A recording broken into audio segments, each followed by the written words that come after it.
represented by different instruments of the band. Peter by the woodwinds.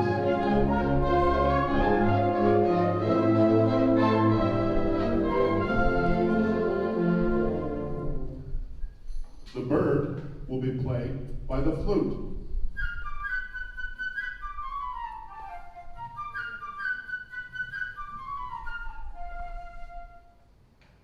Here's the duck played by the oboe.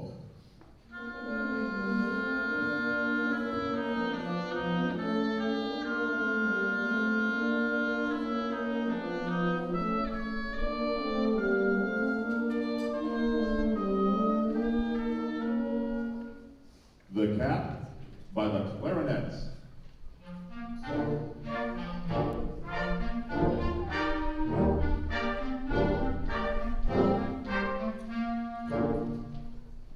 The bassoons will represent grandfather.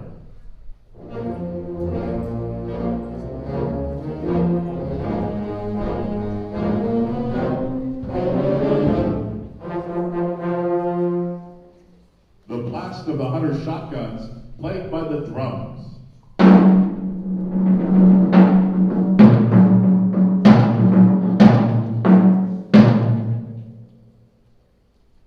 The wolf by the French horns.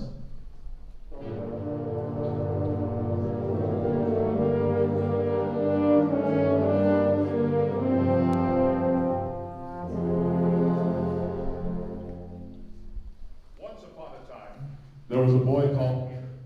He and his grandfather lived in a cottage with a garden surrounded by a high stone wall.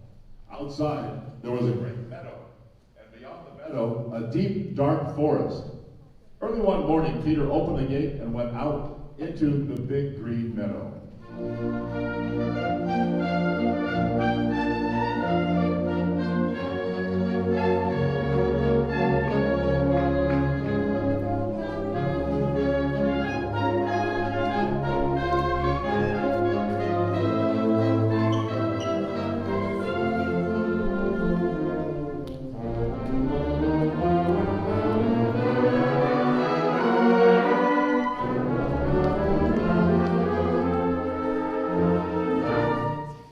On the branch of a big tree sat a little bird, Peter's friend. All is quiet, chirped the bird happily.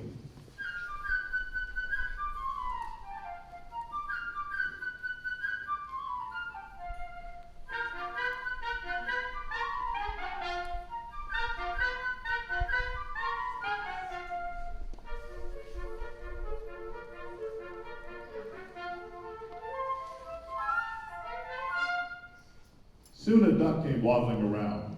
She was glad that Peter had not closed the gate and decided to take a nice swim in the deep pond in the meadow.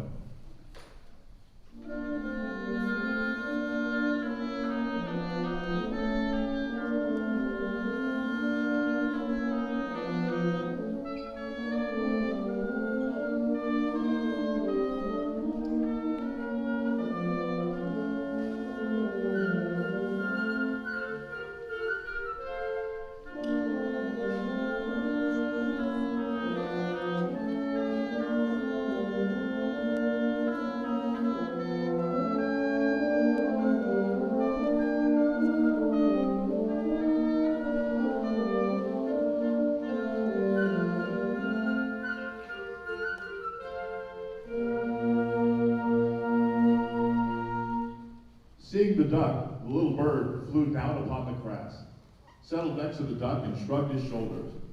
"What kind of bird are you if you can't fly?"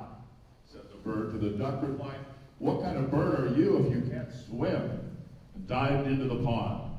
They argued and argued, the duck swimming in the pond, the little bird hopping along the shore.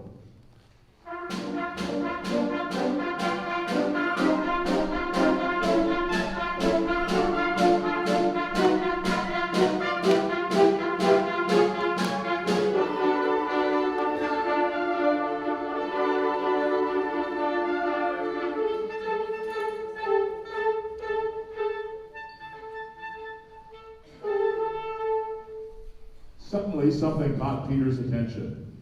He noticed a cat crawling through the grass. The cat thought, the bird is busy arguing.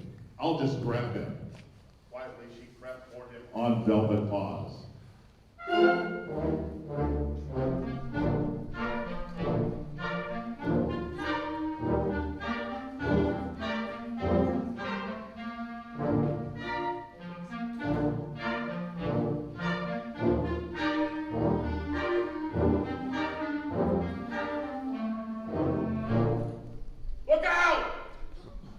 Shouted Peter, and the bird flew immediately up into the tree, while the duck quacked angrily at the cat from the middle of the pond.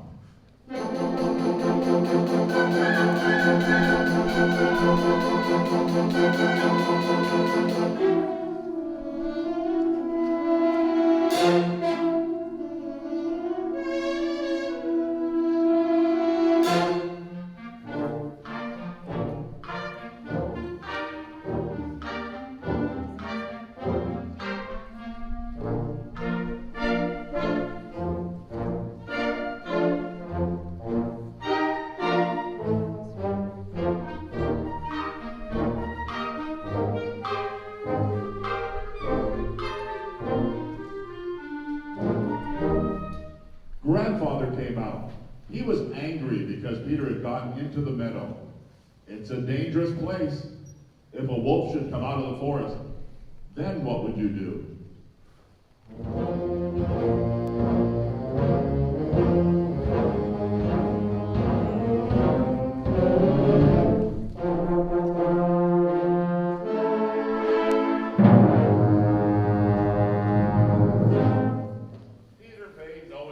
To his grandfather's words. Boys like Peter are not afraid of wolves. But grandfather took Peter by the hand, led him home, and locked the gate. No sooner had Peter and his grandfather gone than a big gray wolf came out of the forest.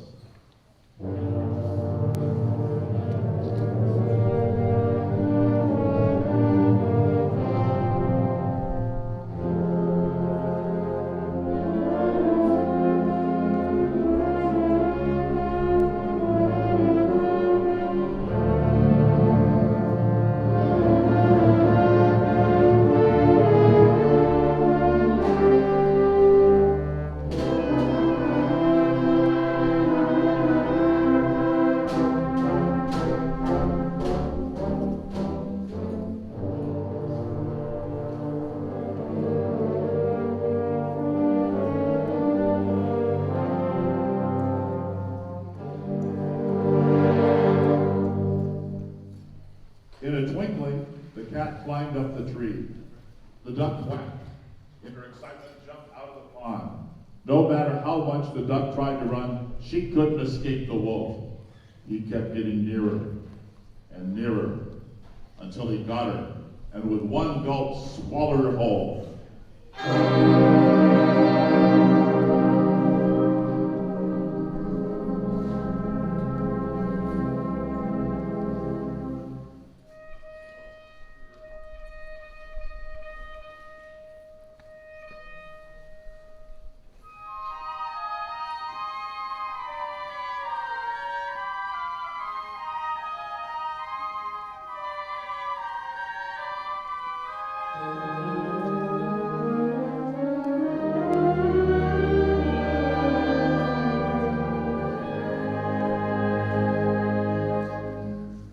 And now, this is how things stood.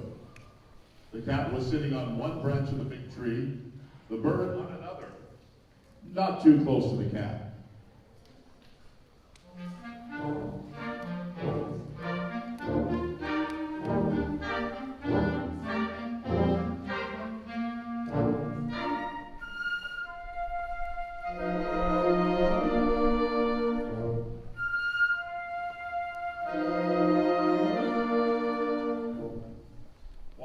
Walked round and round the tree, looking at them with greedy eyes.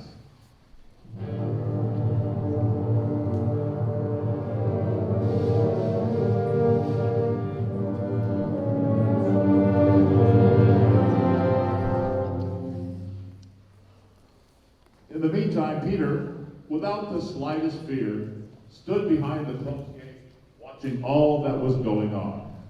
Peter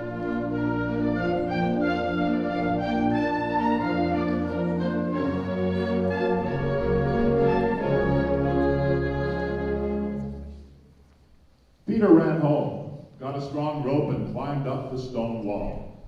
One of the branches of the tree around which the wolf was walking stretched out over the wall.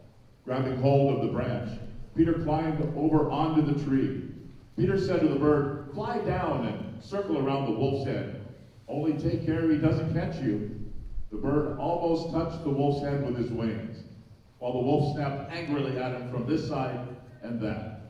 How the bird did worry the wolf, how he wanted to catch him.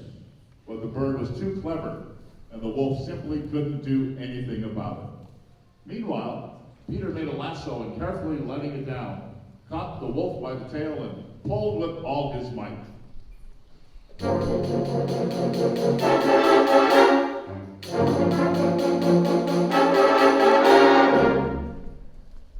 Feeling himself caught, the wolf began to jump wildly, trying to get loose.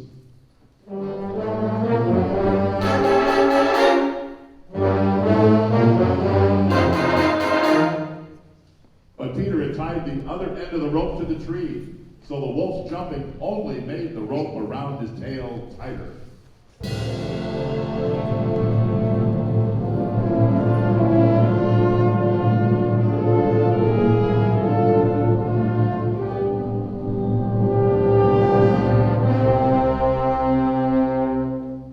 Just then, hunters came out of the woods, following the wolf's trail and shooting as they came.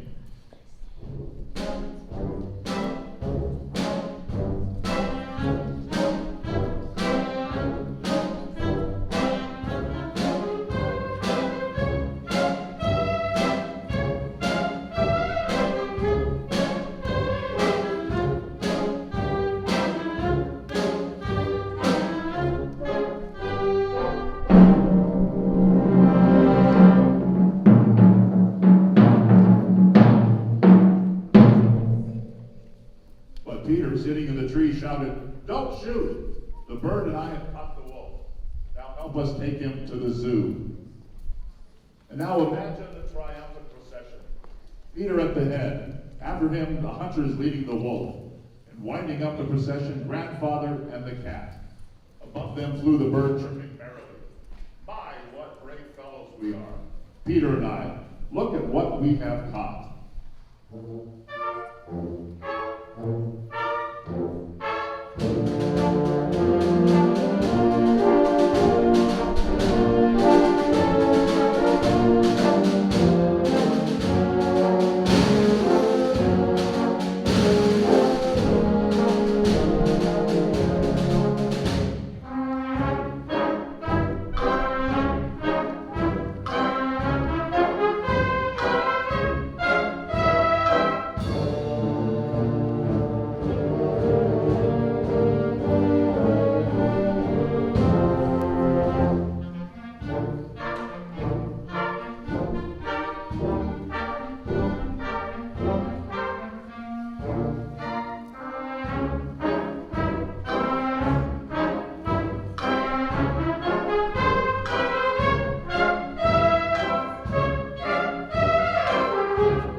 And if you would listen very carefully, you could hear the duck quacking inside the wolf, because in his haste, the wolf had swallowed her alive.